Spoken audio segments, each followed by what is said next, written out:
nya bụ eke ni dị 14 feet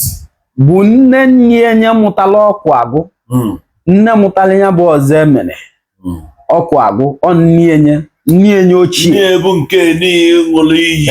abụ ọkalete nya bụ nne nya bụ eke abụ nya bụ ihe ji nya bụ egwu ọ bụrụ na eken gbogotezie na-alụsi ogbugbu ide mgbe ọzọ emene kwutere mmiri ndọsịa eken sogote na-alụsi ogbugbu ide ọgbọsọ ọkụ ya nya maka na ọkazugo akazu igbo na-aka kali nka wee nwụrụ eke abụ akazugo akazu na asị na-azụka isi ọ na-anụ jebi ọ gbọsazi ọkụ ya n'iru alụsi ogbugbu ide o jiri nwayọọ wee gbogoya orute bụ ọzọ emere ọkwuo ikpo ọzọ emere fụta ọtụọ anya nzu maka na ọ bụ nwa arobinagụ nwa ọgbanje ọ nwere ive ọbụla ọ na-atụ egwu maka na nna m ọzọ emere mgbe ọ na-etolite o bido vụva ive niile dị egwu ọ nwezi ive na-atụ egwu onye fụ 99 100 ọ ga-atụ egwu mba so eken gbogote ọmagono mmiri eri mgbe o ji wee kwulu mmiri ahụ wee dese ọ bịa na mmiri ahụ ọ bụ eke ka ọ kwụ ọ ma na ive dị na mmụọ bụ ive ahụ o weli nzu ọtụ anya ọtụcha anya nzu ọnwa ebe ọ na-eje ojebe si anụ eje ekwe andị ya bụ eke ahụ bụ ihe na-ebuteli egwu maka mgbe ọbụla eke ahụ bịara egwu a na-abịa itinye n'isi oluo n'etiti ime abalị egwu a na-abịa itinye n'isi ọ bụ eke ahụ na-ezi egwu ahụ o jelidezie wee ruo mbọsị bụ na ndị ụka emelide ive wee confuse nna m ọzọ emere wee wọlie anya oluzie mgbe ha ji wee wọlie anya ndị pastọ na ba kpọtara wee bịa wee wufuo mmiri ahụ ba wufuzie mmiri mana ọ nwayọọ ka orimiri ji ekwodo iwuo mmiri otu a oye kworo ọsịsọ na nwayọọ ka o ji eje ba wufuzie mmiri wee kwodo ede ọkụọ 12 nke ime anyasị mgbe na-eken ji agbagote n'orimiri mgbe m na-akọlụ gị ive enwe nna m ọzọ m na-enyitego na Lagos ọ bụ akụkọ dị na mmụọ ka m na-akọlụ gị ive ba awụfuzie mmiri wee eken wee nyirite n'etiti ime abalị wee gbasa ọkụ wee jebe chọgara ọzọ emene wee lụsie ọ bụrụ ya chee ya ọ bụrụ ya mmiri wee kwolide wee gbanye ọkụ ọ gbanyezi ọkụ eke a wee sọbazie isi wee maa n'ọnya na nke ive wee gbuo onye n'ife ma ọ nwụrụ na mmụọ maka ndị na-eche na eken bụ ọgwụ ịma na mpụtara ọgbọ ụwa ya maka na ba marọ na oli nli nwere ike iliwo nli ụmụ arụ ya eli ive nwebụ nnekwu okwu maka na ndị cheli na egwu ọzọ eme na adị ọzọ ive cheli na oli nli ga-eliwolo nri ụmụ arụ ya ga-eli n'ọnya mere eken ji wee maa n'ọnya ụfọdụ chelile eke ahụ ọkwa n'ọgwụ ọ nne mụtali nne enyewe Igbo n'aka nyelie ikenga egwu ili ọnya bụ ive anya bụ agwụ egwu avụ nya bụ mmiri na-ebute egwu ahụ nya bụ ada orimili nne egwu na-ebute egwu ahụ eke bụ egwu wee bịa eke a bịazi maa n'ọnya ọ mazi n'ọnya fisika ama egbuziri dị eke egbu ka ọ jọsụ nwụọla onwe afta ka ọ ma n'ọnya anyị mana ọ dị ndụ na mmụọ mana fisikali gịnị meziri ọ mazi n'ọnya ya bụ eke nwụrụ ka ụwa niile wee gbaa ama mali na ọ bụ eziokwu na ọzọ emene nwa nsugbe na obi wute eke dị 14 feet ka bụ ndị ụka mali na omenala na ọdịile ya mere eke ahụ ji wee maa n'ọnya ịghọta mana lute tata a sị na amụ odogwu ọmụọ ibie na mụ nwa ka a nwụsịrị ya bụ iyi na-ekwuru na ya bụ nwa anyanwụ ga-amụta kpakpando na ọmụ bụ kpakpando maka na ọnwa tisie anyanwụ eke anyanwụ kesie kpakpando apụọ n'igwe nke a dị very deep o nwere ike na aghọtara nke if I ga-eme for the benefit of that ebe a na-eje kịta dị very very important and achọrọ m ka ị gee ntị ọfụma if ife dị involved na anyanwụ dị involved ọnwa dị involved kpakpando dị involved. Ya nwazi na onwe ga-akọwara anyị ka o si bụrụ kpakpando ma ọ bụrụkwa n'ọnwa ma ọ bụrụkwa n'anyanwụ. Ebe anyị na-eme achọrọ m ka ị na-ege ife a dịka mmadụ ego, achọrọ ka ị gee ya dịka onye Igbo. Ife mere anyị Igbo bụ ife a na-akọ na chetakwana onwe oge a na-akọrọ anyị akụkọ ifo, o nwere sensi anyị ji ege, mana nke a karịrị ifo. Ife a bụ true life mystery. Ịnọrọ na mmadụ, ị ga-anọ na mmụọ, maka na ife mekiri anyị ọ bụ mmụọ na mmadụ. Ife ọ na-agwa anyị kịta, onye a na-ekwu okwu a na-anọkwa na mmadụ gbaalụ mmadụ afa, mana anyị ka na-abịa na ya bụ ije. Ọ na-enye gị anya ọgwa gị na-eke osidi ka ị wee ghọta na ọkala mmadụ kala mmụọ, ma mmadụ ada akọsịrọ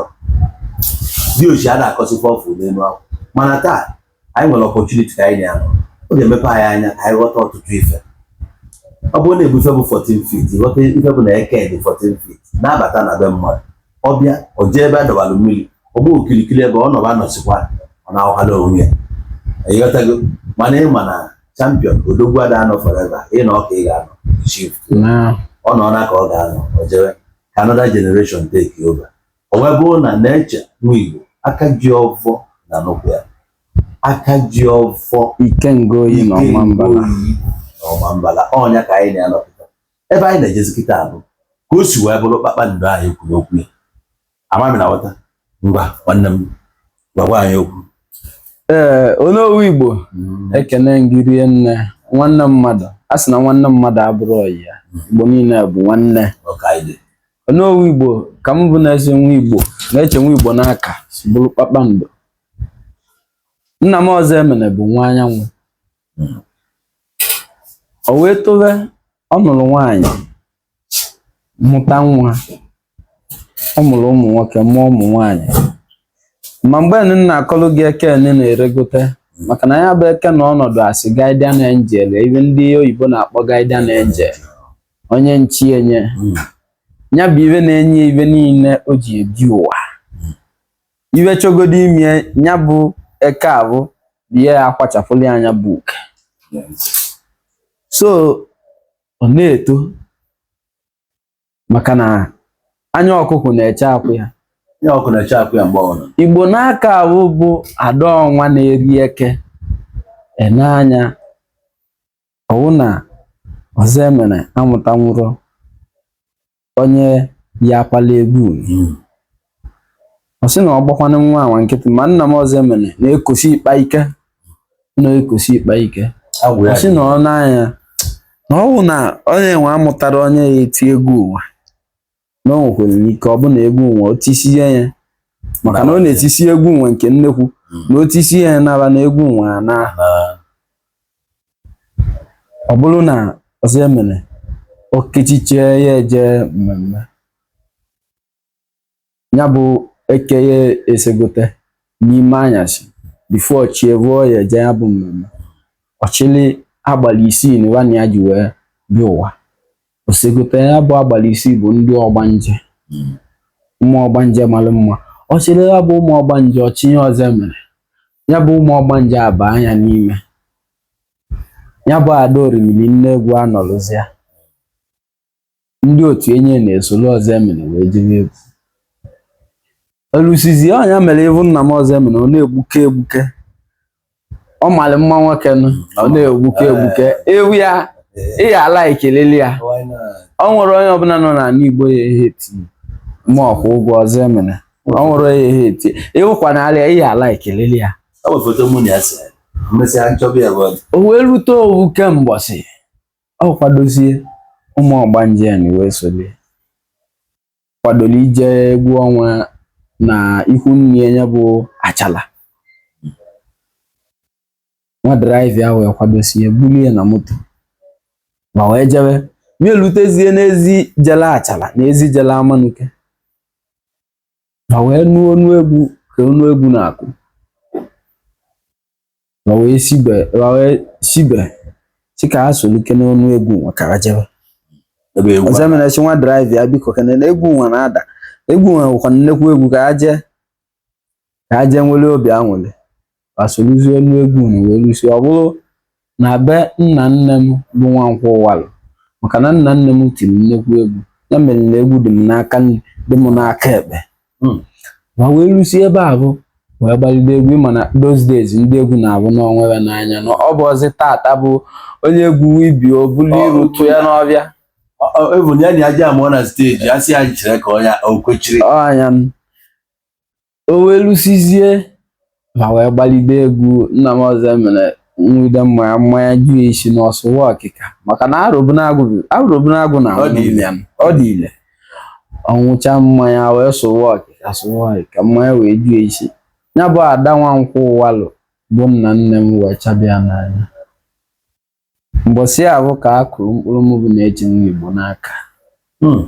bụ Ikenga Oyi na Ọmambala bụ Kpakpando bụ na ọnwa tisie Anyanwụ Eke Kpakpando wee pụta mbọsị ahụ ka a kụrụ mkpụrụ m bụ Odogwu maka na awa na-atụrụ egwu o jee buru ụzọ ma ivela na-emerụ m mama atụrụ egwu ka m kọwa ele nsi wee bịa ụwa na ọ bụ ele nsi wee bịa ụwa bụ iwe enwe onye ọ na-ewe iwe ya wewe iwe maka na ọ bụrụ mmadụ niile bịala ụwa mala onye bụ nna ya anya ekwetara m ọzọ emere nwa Nsugbe ya mụrụ m wee bịa ụwa tata wee na-enye Igbo onu wee na-agwa Igbo okwu eleba ga-esi wee mee ụwa dịleba na mma n'oge otu nwe ka m si wee bịa ụwa Igbo ekenekwa m unu daalụ Igbo na-eche ọkwụrụ vụrụ ya ebe niile ọ kọwara nkịta ya aghọtago ebe o si bịa ụwa efu na egwu bịa n'aka nri ya n'aka ebe mma m ya si egwu dibịa ebe mpi ya si egwu dibịa wee fụ na ha na-abụ join not together nke ọ ga-enye gị pure egwu maka ife na-akụziri egwu maka aghọtara m na egwu abụrụ talent bụ ife a na-asị na-akpọrọ onye ọkpụkpọ oku ọ dị mma gịnwa bụ onye na-ege kama anyị ga-ebido bọọlụ anyị ga-achọ ka ọ metụrụ anyị aka nwa obere na efere egwu ya ka anyị wee nwee ike wee ghọta how deep and how connected ọ dị n'aka egwu nna ya maka na egwu nna ya dị iche egwu ekpiri a na-akụrọ mmiri kọwa very raw ọzọ eme na Nsugbe iji ya ka wee malụ anyị ga-achọ ka ya bụ nwa ọzọ eme na Nsugbe ka ọ metụrụ anyị aka n'egwu ya nwa obere ka anyị ga-ekene anyị ga-esizie ya ka anyị wee malụ ma ọ bụ eziokwu na ife a bụ true son of Ayaka Nsugbe. Ngwa nwanne m ka anyị dobili ya n'ewe Igbo eze ụmụ iyo